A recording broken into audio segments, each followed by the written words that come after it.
নমস্কার বন্ধুরা, বাংলার ইনভেস্টর ইউটিউব চ্যানেলে আপনাদের সবাইকে স্বাগত জানাই। চ্যানেলে প্রথমবার এসে থাকলে চ্যানেলটা অবশ্যই সাবস্ক্রাইব করে রাখবেন। তো চলুন এই ভিডিওটা শুরু করা যাক। প্রথমে আমরা প্রতিদিনকারই মতো এই যে এফআইআই এবং ডিআইআই এর ডেটা এগুলো দেখে নেব। এখানে দেখতে পাচ্ছেন আজকের দিনে এই যে এফআইআই এদের তরফ থেকে এই 8,752 কোটি টাকা সেলিং দেখা গেছে এবং তারই সঙ্গে সঙ্গে যদি এই ডিআইআই এর কথা বলি, এরা কিন্তু ভালো পরিমাণে কিনেছে। এই যে ডিআইআই এরা আজকের দিনেই 12,068 কোটি টাকা শেয়ার কিনেছে। যেমন এই এফআইআই দের সেলিং ফিগারটাও বেশি রয়েছে, তেমনই এই ডিআইআই এরা ভালো পরিমাণে শেয়ার কিনেও নিয়েছে এবং এই দুদিন মিলে দেখতে পাচ্ছেন এই এফআইআইরা ভারতীয় মার্কেট থেকে এর আগের দিনে 3,295 এবং আজকের দিনে 8,752, মানে বলতে পারেন প্রায় 12,000 কোটির কাছাকাছি শেয়ার বিক্রি করে দিয়েছে এবং সেখানে এই যে ডিআইআই রয়েছে এরা প্রায় 20,000 কোটির কাছাকাছি শেয়ার কিনেছে। আর এটা তো গেল ক্যাশ মার্কেটের ব্যাপার। যদি ফিউচার অ্যান্ড অপশন মার্কেটের কথা বলি, তো আজকে এই ইন্ডেক্স ফিউচার্স এইখানেও এফআইআই 3,203 কোটি টাকা সেলিং করেছে এবং তার সঙ্গে সঙ্গে যদি স্টক ফিউচারের কথা বলি, এইখানেও দেখতে পাচ্ছেন এই 1390 কোটি টাকা সেলিং এই এফআইআই দের তরফ থেকে দেখা গেছে।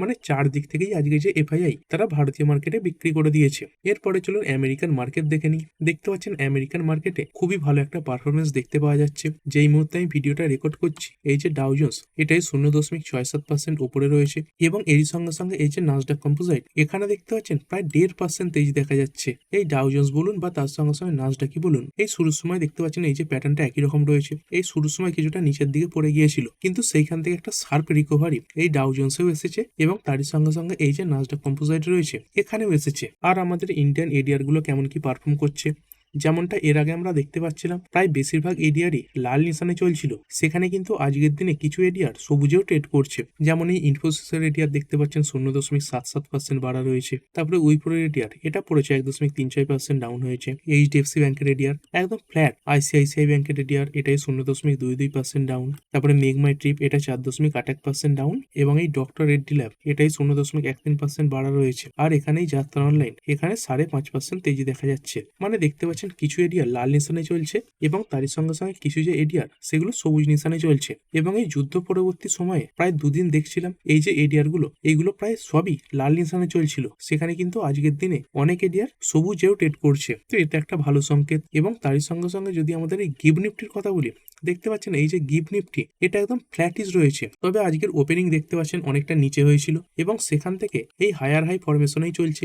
বেশিরভাগ সময়টাই লাল নিশানে ট্রেড করলেও বর্তমানে কিন্তু এর আগের দিনে যে ক্লোজিং প্রাইস দেখতে পাচ্ছেন এই যে ট্রেড লাইনটা রয়েছে তার কাছেই রয়েছে। মানে যে কোনো সময় এই যে গিভ নিফটি এটা কিন্তু প্লাসে চলে যেতে পারে। তো বেশিরভাগ সংকেতে আজকে ভালো আসছে। এই যে গিভ নিফটি এটা ফ্ল্যাট, তার সঙ্গে সঙ্গে কিছু এডিআর সবুজে রয়েছে, তার সঙ্গে সঙ্গে আমেরিকান যে মার্কেট এটাও ভালো পারফর্ম করছে। হতে পারে আগামীকাল মার্কেটে একটা রিকভারি এসে গেল, মানে সেরকম সম্ভাবনা দেখা যাচ্ছে। এবং এরপরে যদি বড় কোনো খারাপ খবর না আসে, তাহলে কিন্তু মার্কেটে একটা সবুজ সংকেত আগামীকাল দেখা যেতে পারে। আর এরপরে এই যুদ্ধের আবহে এই যে ট্যারিফ সেই সংক্রান্ত কোনো খবরই আসছিল না, তবে আজকের দিনে কিছু খবর সামনে এসেছে। কে বলেছে এই খবর? ইউএস এর যে ট্রেজারি সেক্রেটারি রয়েছেন এই বেসেন্সি, তিনি এই কথা বলেছেন। তিনি কি বলছেন, এই ডোনাল্ড ট্রাম্প যে 15% ট্যারিফ বসিয়েছিলেন, তো সেই যে 15% ট্যারিফটা সেটা এই সপ্তাহ থেকেই লাগু হবে। তো সব দেশগুলোর উপরেই এই যে ট্যারিফ এটাই 15% থাকবে। এবং এটাও তিনি প্রেডিক্ট করছেন কি, এই যে ট্রাম্পের ট্যারিফ সেটা ফিরে আসবে তার পুরনো লেভেলে ল্যাটার দিস ইয়ার, মানে পরবর্তীকালে ডোনাল্ড ট্রাম্প এই সুপ্রিম কোর্টের ট্যারিফ বাতিলের নির্দেশের আগে যে ট্যারিফগুলো লাগিয়েছিলেন সেগুলো কিন্তু আস্তে আস্তে সেই সমস্ত দেশের উপর ফিরে আসবে। বর্তমানে এখন 10% ট্যারিফ রয়েছে, তো এই যে 10% ট্যারিফ এটা বেরিয়ে 15% হবে। মানে এখন তো সব দেশের উপরে এই যে ট্যারিফ সেটা 15% হয়ে যাবে। মানে কম্পিটিশনের দিক থেকে কোনো দেশে এগিয়ে থাকবে না। কিন্তু পরবর্তীকালে আস্তে আস্তে যদি এই সুপ্রিম কোর্টের আগের ট্যারিফ বিভিন্ন দেশের উপর বসে যায়, তাহলে কিন্তু সেটা ইন্ডিয়ার জন্য ভালো হবে। কারণ এমন অনেক দেশ রয়েছে যাদের উপর এই ট্যারিফ এটাই ইন্ডিয়ার থেকে অনেক বেশি ছিল, কিন্তু এই গ্লোবাল 15% ট্যারিফের কারণে তাদের যে ট্যারিফ সেটাই 15% হয়ে গেছে। তো পরবর্তীকালে এই যে ট্যারিফটা এটা যদি আবার বেড়ে যায়, মানে আগের লেভেলে, আমাদের ইন্ডিয়ার সঙ্গে তো ট্রেড ডিল হয়ে গেছে, আমাদের সঙ্গে এই 18% ট্যারিফের যে ডিল সেটাই হবে। কিন্তু এই গ্লোবাল বিভিন্ন দেশের ওপর এই যে ট্যারিফ এটা যদি বেড়ে যায়, তাহলে সেটা আমাদের ইন্ডিয়ার জন্য ভালো হবে। এরপরে যদি গোল্ড এবং সিলভারের কথা বলি, এই যুদ্ধের সময় গোল্ড এবং সিলভারে বেশিরভাগ সময় যেমন তেজি থাকে, এবারে কিন্তু সেরকম তেজি দেখতে পাওয়া যাচ্ছে না। এইখানে যেমনটা দেখতে পাচ্ছেন এই গোল্ড ফিউচার্স একদম ফ্ল্যাট দেখতে পাচ্ছেন এবং সারা দিনেও সেরকম বড় কোনো মুভমেন্ট ছিল না। এবং এর সঙ্গে সঙ্গে এই যে সিলভার ফিউচার্স এখানেও সেরকম বড় কোনো তেজি নেই। তো অনেকে বলবেন এই যুদ্ধের সময় এই যে গোল্ড সিলভার এগুলো তো বাড়ার কথা, তাহলে সেভাবে বাড়ছে না কেন? এবং যদি সিলভারের কমেক্সের কথা বলি, এটা তো দেখতেই পাচ্ছেন এই বেশিরভাগ সময় এই যে গ্রাফটা রয়েছে তার নিচে চলছিল, মানে লাল নিশানে চলছিল। তাহলে এর পেছনের কারণ কি, যে এত বড় একটা যুদ্ধ লেগে যাওয়ার পরেও এই গোল্ড সিলভার এগুলোতে সেরকম বড় তেজি আসছে না। তো এর পেছনে পেছনে যে কারণ সেটা হচ্ছে এই আমেরিকার ডলার ইন্ডেক্স। তো দেখতে পাচ্ছেন এই যে ডলার ইন্ডেক্স এটা কিন্তু আস্তে আস্তে অনেক শক্তিশালী হচ্ছে। মানে কি এই গোল্ড এবং সিলভারের যে ইনভেস্টররা রয়েছে তারা আমেরিকার যে বন্ড মার্কেট সেটার দিকে আকৃষ্ট হচ্ছে, কারণ এই যে ডলার সেটা অনেকটা বেশি শক্তিশালী হয়ে যাচ্ছে। যদি বিগত কয়েকদিনের চার্টও দেখি তো এখানে 1 বছরের চার্ট খুলে নেব, তো এখানে দেখতে পাচ্ছেন এই যে ডলার এটাই 96.63 এরকম জায়গাতে চলে এসেছিল। ঠিকঠাক ভাবে ক্যালকুলেট করলে আরো অনেক নিচে নেমেছিল। এই কিছুদিন আগেই দেখতে পাচ্ছেন এই 96 ছিল।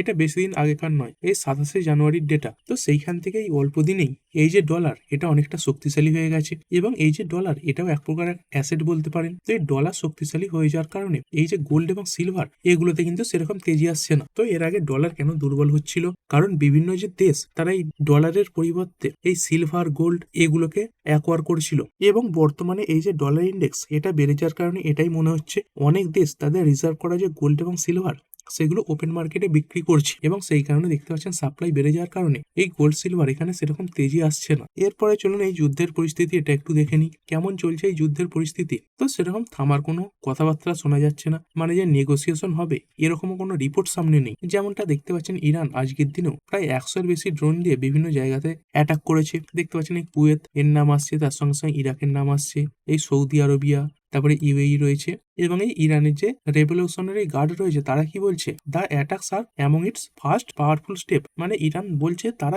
এই প্রথম এই যে শক্তিশালী পদক্ষেপ সেটা নিয়েছে। এই গালফ কান্ট্রিসে ইউএস এর যে বিভিন্ন অ্যাসেট রয়েছে, মানে বেসের কথা বলা হচ্ছে যেখান থেকে এই আমেরিকা যুদ্ধ চালাচ্ছে, তো সেই সমস্ত বেসগুলোতে এই যে ইরান তারা এই ড্রোন তার সঙ্গে সঙ্গে বিভিন্ন মিসাইল এইগুলোর মাধ্যমে অ্যাটাক করেই চলেছে। তার সঙ্গে সঙ্গে দেখতে পাচ্ছেন এই যে আমেরিকা তারা কি করেছে, তারা একটা সাবমেরিনের মাধ্যমে এই ইরানের একটা যুদ্ধ জাহাজ সেটা ডুবিয়ে দিয়েছে, এবং এটা দেখতে পাচ্ছেন এই যে শ্রীলঙ্কা তার কাছাকাছি হয়েছে। তবে এই যুদ্ধ এখানে আমেরিকার দিক থেকে কিছু চিন্তা দেখা যাচ্ছে। তো কি প্রবলেম দেখা যাচ্ছে, দেখতে পাচ্ছেন এই যে মিসাইলের স্টক সেখানে ঘাটতি দেখা যাচ্ছে। মানে এতদিন এই যে ইরান তারা প্রচুর পরিমাণে এই মিসাইল এগুলো লঞ্চ করেছে, আর শুধুমাত্র তো আমেরিকাতে নয়, আমেরিকার যে বিভিন্ন দেশে বেস রয়েছে সেখানেও এই মিসাইলের মাধ্যমে অ্যাটাক করেছে। তো সেই যে মিসাইলগুলো সেগুলোকে তো ইন্টারসেপ্টও করতে হচ্ছে। তার সঙ্গে সঙ্গে এই আমেরিকা এরাও বিভিন্ন বেস থেকে এই যে মিসাইল সেগুলো ছুঁড়ছে, মানে প্রচুর পরিমাণে মিসাইল এটা কিন্তু আমেরিকার খরচ হচ্ছে। তো সেই কারণে পেন্টাগন তারা সতর্ক করেছে যে আমেরিকার স্টকে এই যে মিসাইলের সংখ্যা সেটা কমে আসছে, এবং এখন যা স্টক রয়েছে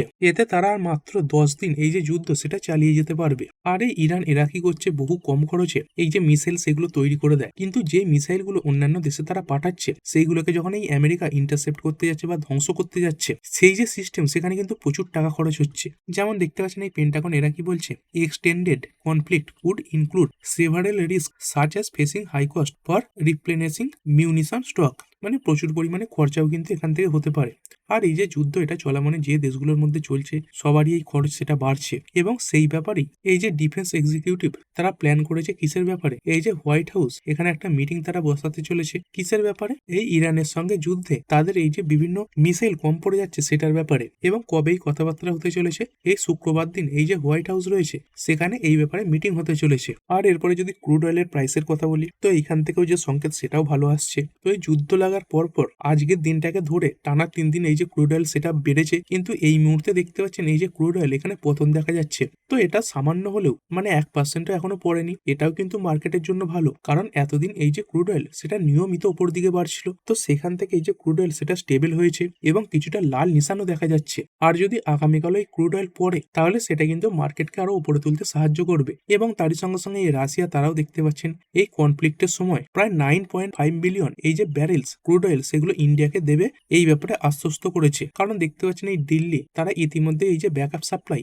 সেটা এই রাশিয়ার কাছ থেকে চেয়েছে। মানে বুঝতে পারছেন পরিস্থিতি অনেক দিক থেকেই ভালো হচ্ছে, আমেরিকান মার্কেট ভালো পারফর্ম করছে, এই ক্রুড অয়েলের দাম সেভাবে বাড়ছে না, গিভ নিফটি সেখান থেকে খুব খারাপ সংকেত নেই, তার সঙ্গে সঙ্গে ইন্ডিয়ার কিছু এডিআর এগুলো পজিটিভলি ট্রেড করছে। তো অনেকেই বলছিলেন এই যুদ্ধের সময় স্টক অনেক পড়ে গেছে, তো কোন সময় করে নিলে ভালো হবে। দেখুন যেরকম পরিস্থিতি তৈরি হয়েছে আগামীকাল কিন্তু স্টক অ্যাকুমুলেট করার জন্য একটা ভালো দিন হতে পারে, কারণ পরিস্থিতি আস্তে আস্তে পজিটিভ দিকে কিন্তু ঘুরছে। তো যদি এইখান থেকে এই যুদ্ধ এটা আরো বেশি না বাড়ে তাহলে কিন্তু এইখান থেকে মার্কেটে একটা বড় রিকভারির সম্ভাবনাও দেখা যাচ্ছে। তার সঙ্গে সঙ্গে গোল্ড সিলভার এগুলোতেও সেরকম বড় মুভমেন্ট নেই। এবং এই যুদ্ধের সময় আরো একটা অ্যাসেট ক্লাস পড়েছিল, সেটা কি, সেটা হচ্ছে এই ক্রিপ্টো মার্কেট। যদি এই ক্রিপ্টো মার্কেটের কথা বলি এখানেও আজকে একটা শার্প রিকভারি দেখা গেছে। যেমনটা দেখতে পাচ্ছেন এই যে বিটকয়েন এটা প্রায় 7% উপরে বেড়েছে, এবং দেখতে পাচ্ছেন এই যুদ্ধের পর যে পড়ছিল তো তারপরেই আজকের এই রিকভারিতে তারও আগের লেভেলে পৌঁছে গেছে। এই যে যুদ্ধ এটা তো শনিবার দিন শুরু হয়েছে, রয়েছে। এইখানে দেখতে পাচ্ছেন শনিবার দিনেও এই যে বিটকয়েন এটাই $67,823 এরকম জায়গাতে চলছিল।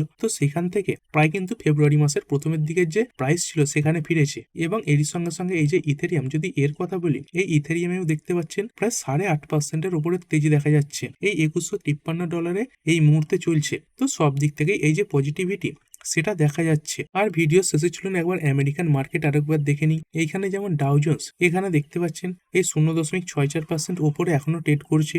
এখনো এই যে পজিটিভ সিগন্যাল সেটা দেখা যাচ্ছে।